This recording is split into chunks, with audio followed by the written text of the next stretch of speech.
Today's February 25th, 2021. This is Jack. I first saw Jack many years ago. In 2013, you were diagnosed with cancer in your throat, right? Correct. And they had trouble finding it. They took I went to this ENT 3 times and she couldn't find anything. And then at my insistence, she did a biopsy, came back negative, and at my insistence, the second time, she did 4 probes and found the cancer. Interesting. And then they jumped on you to do immediate chemotherapy and radiation. That's correct. And you did research on Google and decided no. That's not for me. Then you came to us. That's correct. We did ozone on you, nutritional therapy, and we also found heavy metals in you and did chelation therapy. A long series of chelation. That's long correct. series. Yeah. And you still had the cancer in your throat at this time, did you That's not? correct. It was there until I returned from Germany in October 10th, I think, of 2013. And 2 days later went to Stanford to have the tumor removed robotically. Yes, and it was just a local excision, not a radical neck That's correct. dissection. They did not have to cut off my head. Right, which is what they wanted to do to begin That's with. correct.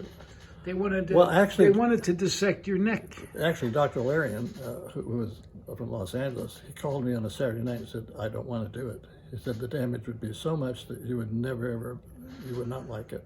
And I have great respect for that man for doing that. I'm ecstatic that he was honorable and did that. In any event, you had gone to Germany, and they were really pleased in Germany because the tumor sort of was just now finally coming out, visible and accessible, and before it wasn't. That's correct. So the therapies evidently helped your body isolate the tumor and propel it to where it could be excised. Right. So I also, as a point, when I was in Germany, I had 2 hyperthermia treatments on my neck. They have a collar that they put around your neck, and then they run the temperatures up. Now, I certainly didn't hurt. I don't know how effective that was, but I thought it was interesting that they have that kind of treatment for the whole body at that clinic, of which we were able to observe some results from it. And your treatments were more than 6-7 years ago. Well, it was 2013, so it's 8 years ago. 8 years ago, and there's no recurrence, and you're feeling great. I feel great. The only after effect of this has been dry mouth, and that happens. They made a slight incision on my neck to check the lymph nodes for if the cancer might have been spreading. I don't recall giving them permission to do it, but they did it anyway.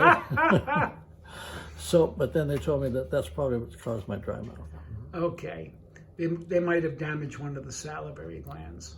I think it's probably correct. And when you came in today, which was for something else, you said you give credit to what was done here for your outcome. Well, I think that's obvious. I mean, when you're in my position and you look back and see how this transpired, what else could it be? I mean, this alternative treatment clearly got my immune system working again, and it allowed me to clean out things in my body that should not have been there, i.e. the mercury and so forth. So obviously this building, this man, and these people in this building, my Sharon, my motorcycle queen and all, had a lot to do with my current condition. Thank you very much. May I post this on YouTube? Absolutely.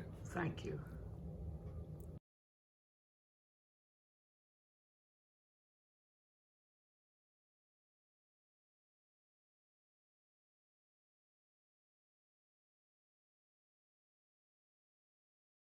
Before you go, one other thing. You have atrial fibrillation. That's correct. And you know about my dad who had it as well. I do. And you have taken my cocktail of supplements, which includes enzymes that dissolve unwanted clots.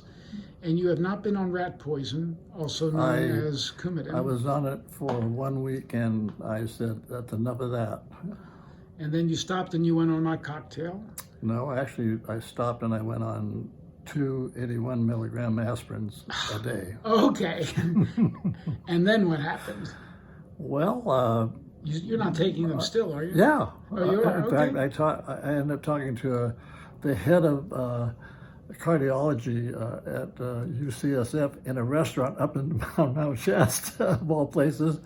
And we got into the story, and he said, well, keep taking it. He said, if you start getting irritation in your stomach, then you got to do something else. But he said, as long as your stomach is not being irritated, that's a good source. Oh, okay, good. And you had no incidents, no strokes, no mini strokes? No, I have not. Nothing? No. And you're taking a few of the supplements. And just for the viewer, I've had several hundred patients who've had atrial fibrillation, and all of them have stopped their Coumadin on their own. I don't recommend that they do, for medical legal reasons. Yeah. And they get on my cocktail, and no one's ever had a stroke or thrown any clots. The reason I got off, one of the reasons I got off the warfarin immediately was I was doing some work on my airplane with my mechanic, and his hand was shaking like a just unbelievable. I said, Skip, what the hell is wrong with your hand? Oh, I'm on that Coumadin, and it makes me, and I'd been on it for about 2 or 3 days or 4 days, and I looked down at my hand, and it was, hell, I've never done that before. So I stopped. Okay. I stopped. I said, anything that's going to make your hand vibrate like that cannot be good for you. Fascinating. And I stopped. Thank you for that. You're welcome.